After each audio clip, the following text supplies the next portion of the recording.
Bonjour à toutes et à tous et merci de suivre cette chaîne. Bienvenue à cet autre numéro de Sous le Baobab. Aujourd'hui, nous parlons des enjeux et défis dans les communautés noires. Bonjour Yann.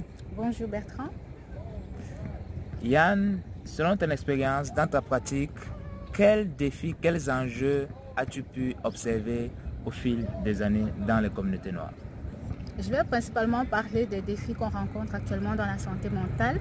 Tu sais, il y a beaucoup de gens qui souffrent, mais le problème c'est qu'on ne sait plus vers qui se tourner. Avant, il y avait la famille, il y avait les parents, il y avait les amis, mais avec l'immigration, tu vois, la famille n'est plus près de nous. Et puis avec la montée de l'individualisme aussi, on ne peut pas toujours compter sur ses amis. Alors qu'est-ce qui se passe quand on traverse une situation difficile et qu'on n'a personne vers qui se tourner? Le problème majeur est que nous venons des cultures où le psychologue ou le thérapeute n'est pas le professionnel de référence. Donc ça va être difficile pour un noir de se tourner spontanément vers ce professionnel-là. Pourquoi? Parce que voilà, on n'a pas été habitué à aller parler de nos problèmes à des étrangers. Et en plus, on ne sait même pas où les trouver et on n'a parfois pas les moyens de les payer. Tu vois.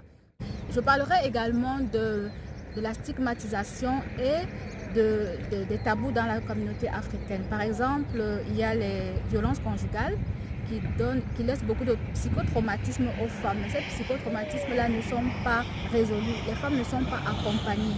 Ce qui fait qu'elles se retrouvent avec beaucoup de problèmes de santé mentale, comme la dépression, le trouble de stress post-traumatique. Il y a également la souffrance des hommes qui n'est pas souvent communiquée, mais qui existe bel et bien. Je suis bien content, Yann, que tu mentionnes la souffrance des hommes. Hein. Je t'attendais sur ce point-là. Justement, parce qu'on me dit toujours, oui, tu parles trop des femmes, tu parles trop des enfants. Et nous, les hommes, alors, tu crois que nous, on ne souffre pas? Voilà. Tu vois, c'est un problème qui existe. Il faudrait bien qu'on se penche dessus. Il y a également les souffrances qu'on trouve dans les familles. Mais comme on nous a appris qu'on ne parle pas des problèmes de famille à l'extérieur, qu'est-ce qui se passe? Ça macère entre les membres de la famille et parfois ça crée des problèmes de santé mentale encore plus pires que si la famille avait reçu un accompagnement. Tu vois, il y a des parents qui ont besoin de soutien pour améliorer leurs compétences parentales. Il y a des enfants qui ont besoin d'être écoutés, qui ont besoin d'être entendus pour enfin pouvoir être pris en charge. Tu sais que parfois chez nous, quand un enfant ne réussit pas à l'école, on dit celui-là il n'aime pas l'école, il est trop bête. Mais parfois il a un trouble d'apprentissage. Tout à fait. Mais si ce trouble d'apprentissage n'est pas dépisté, qu'est-ce qu'on fait? On croit que c'est l'enfant qui n'arrive pas à suivre l'école. On va dire oui, mais on a la famille qui est là, on a les amis. Mais la famille apporte un soutien psychologique. Elle n'est pas qualifiée pour diagnostiquer par exemple une dépression. Elle n'est pas qualifiée pour accompagner un enfant qui souffre des troubles de développement ou de troubles d'apprentissage. Donc, chaque système a ses limites. Et ce serait important qu'on prenne conscience que même si dans notre culture, il y a des structures qui n'existent pas ou des structures qui ne sont pas mises en place, ce serait important de se rendre compte que dans l'environnement actuel, les choses ont évolué. Il y a des psychologues, il y a des thérapeutes, ils ne soignent pas que les fous. Il y a même des centres sociaux, des services sociaux, il y a des assistants sociaux qui vous aident à résoudre vos problèmes. Donc avec toutes les structures qui existent, je trouve que ce serait important vraiment de sensibiliser la communauté et de les accompagner dans le recours aux services disponibles. Ce qui n'est pas encore le cas, mais on y travaille. On y travaille. Je pense qu'avec beaucoup de motivation, avec beaucoup de travail, on finira par faire quelque chose de bien. Merci Yann. Je vais apporter mon éclairage d'un point de vue de l'éducation. Oui.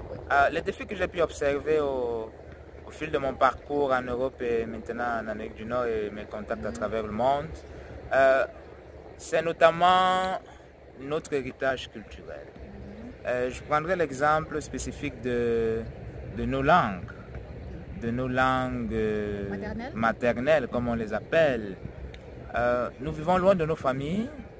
Nous vivons loin de nos communautés d'origine, comme nous savons, et ça représente un vrai défi pour beaucoup d'entre nous. Pour moi, par exemple, n'est-ce pas, de parler de manière courante ma langue maternelle.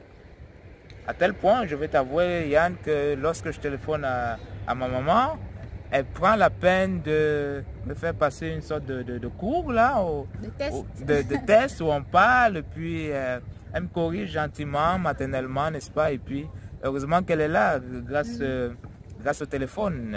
Okay, je peux améliorer mes compétences dans ma langue maternelle. Mais je sais que ça représente un grand défi, n'est-ce pas, pour beaucoup de personnes.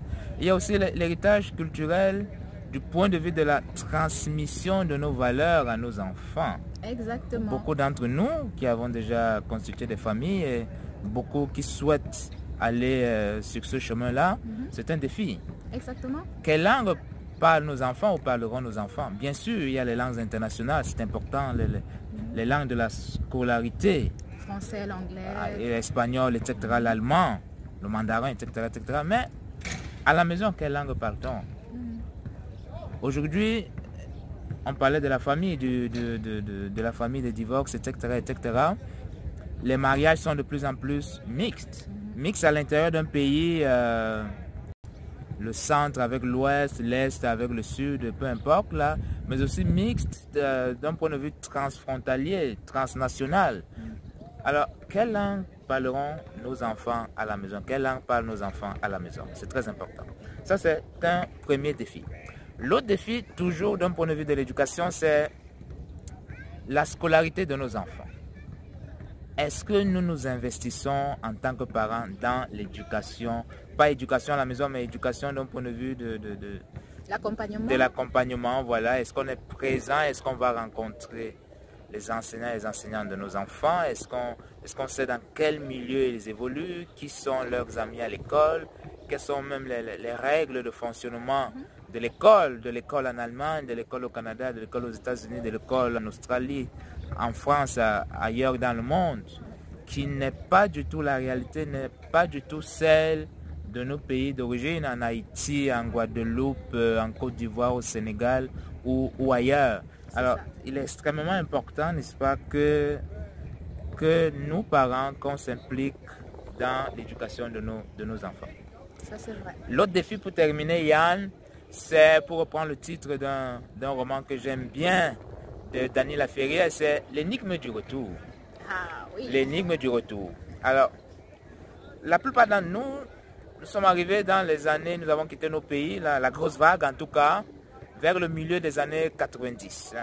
La grosse vague d'immigration de l'Afrique vers l'Occident ou d'ailleurs dans le monde vers l'Occident. Mais les plus anciens que nous ont déjà 60-70 ans. D'autres arrivent vers la cinquantaine, la quarantaine, la trentaine, selon les individus. Il faut penser déjà à la problématique du retour. Oui, quelques-uns retournent dans nos pays maintenant, monter des projets, etc., etc. Mais la plus grosse vague est encore ici, en Occident. Alors, comment se prépare le retour? Est-ce que ça se prépare déjà? Si oui, dans quelles conditions? Est-ce qu'il faut déjà monter des projets dans nos pays d'origine? Est-ce qu'il faut y retourner de temps en temps, y amener nos enfants en vacances pour qu'ils voient dans quel environnement nous avons grandi, quelles sont les habitudes, etc., etc., pour que peut-être ces jeunes, nos enfants, aient envie eux aussi de nous rendre visite. Si jamais nous décidons de rentrer ou de contribuer au développement des pays d'origine de leurs parents. Et même de connaître leur pays d'origine, c'est très important. Tout à fait. Alors, autant de défis, autant d'enjeux d'un point de vue éducatif ou éducationnel, n'est-ce pas, Yann? Oui. Et justement, tu me fais penser à une chose. Quand tu parles du retour au pays, la notion de deuil et d'enterrement. Il y a des gens qui disent « je ne veux pas être enterré à l'étranger, je veux être enterré chez moi ». Mais au moment du décès, parfois, ils n'ont pas d'assurance, alors il n'y a pas d'argent pour rapatrier le corps. Je vois de plus en plus de personnes qui se font incinérer, tu vois. Alors là se pose maintenant la question des traditions. Comment est-ce qu'elles sont modifiées? Parce qu'une fois qu'on est incinéré, quelle est la signification? Quelle est la symbolique en fait dans notre système de pensée, tu vois? Donc c'est aussi un enjeu, parce que quand on est à l'étranger, on n'a pas la possibilité de faire le deuil comme ça se doit. On n'a pas la possibilité d'enterrer nos morts avec tous les rites et rituels qui sont prescrits dans notre culture. Alors on essaie de bricoler un tout petit peu et de s'adapter. Mais tout cela a un impact sur les transmissions. Parce que les enfants que nous avons ici, ils ne vont pas connaître ce que nous avons connu. Ils vont connaître uniquement ce que nous-mêmes nous avons bricolé à l'étranger pour essayer de colmater les brèches, tu vois. Donc, qu'est-ce qu'on fait dans 10, dans 20 ans avec ces enfants-là qu'on accouche à l'étranger et à qui on ne transmet pas toujours toute la culture parce que, évidemment, on ne peut pas tout transmettre. effectivement, c'est un gros enjeu selon les cultures, selon les croyances des uns et des autres, et puis aussi selon la dynamique familiale. Oui, oui. Je connais des gens qui préfèrent être enterrés dans leur pays de vie aujourd'hui. Pays d'accueil, oui, Pays oui. d'accueil, voilà, merci. Plutôt que d'être enterrés dans leur pays d'origine parce que, voilà, la famille n'est plus ce qu'elle était. Pour diverses raisons. Ils ont tissé des liens beaucoup plus forts ici. Oui. Les enfants sont nés ici, ils ont grandi ici, alors pour eux, leur famille, leur vie, c'est maintenant ici, plutôt que là-bas. Exactement. Et on ne critiquera pardon, le choix de personne, n'est-ce pas, selon son vécu, selon chacun son vécu, ou plutôt chacun selon son vécu, voilà, chacun selon ses expériences. Oui, et je rajouterais aussi que, tu sais, quand on est en contact avec une autre culture, que ce soit parce que nous avons immigré ailleurs ou que les autres ont immigré chez nous, on adopte souvent différentes stratégies d'adaptation. Il y a des gens qui vont s'intégrer, c'est-à-dire essayer d'adapter leur culture à la culture locale en prenant un peu ici, un peu de là. Mais il y a des gens qui vont choisir plutôt de s'assimiler, qui vont renoncer à leur culture d'origine pour embrasser complètement la culture du pays d'accueil. Tandis que d'autres vont opter pour la séparation. Ils ne vont opter ni pour leur culture, ni pour la culture d'origine. Or, ça va vraiment impacter la façon dont nous voyons le monde et la relation avec les autres. Imagine quand tu es à l'étranger, tu vas vers des personnes de ta communauté. Implicitement, tu te dis que ces gens-là te ressemblent. Tu te dis, ah, s'ils sont Camerounais comme moi, ça veut dire qu'on va se comprendre. Mais ce n'est pas toujours vrai. Non. Qui te dit qu'ils ont opté pour la même stratégie d'intégration que toi? Parfois, tu arrives et tu trouves des gens complètement assimilés. Et tu te sens tellement différent d'eux, alors qu'à la base, tu pensais que vous alliez être très proches. Donc, c'est important de savoir que même si on est tous noirs, même si on est tous immigrés, on n'a pas tous mis en place la même stratégie d'adaptation. C'est un grand défi parce que la stratégie d'adaptation des parents va impacter ce qu'ils vont transmettre également à leurs enfants. Absolument. Merci Yann. Ici se termine donc cette vidéo sur les enjeux et défis dans les communautés noires. Merci de vous abonner à cette chaîne. Merci de cliquer sur le j'aime, sur le like. Et merci infiniment une fois de plus pour votre fidélité. Nous apprécions vos contacts, nous apprécions les courriels, hein, les messages, n'est-ce pas, que vous nous envoyez. Et puis cela contribue à faire grandir cette chaîne, cela nous donne des idées. Nous continuerons à prendre du temps, n'est-ce pas, pour interagir avec vous au fil des semaines. Et surtout, n'hésitez pas à rajouter des idées en ce qui concerne le thème du jour. S'il y a des choses que nous n'avons pas évoquées, des choses que vous estimez que c'est important, vous pouvez nous les mettre également en commentaire.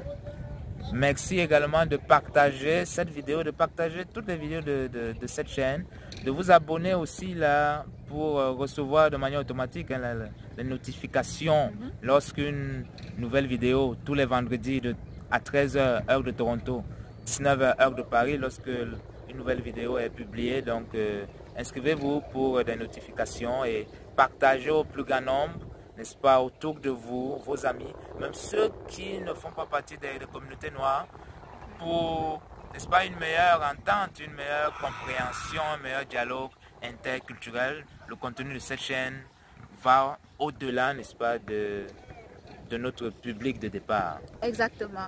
Alors nous vous disons merci et à bientôt pour un nouvel épisode.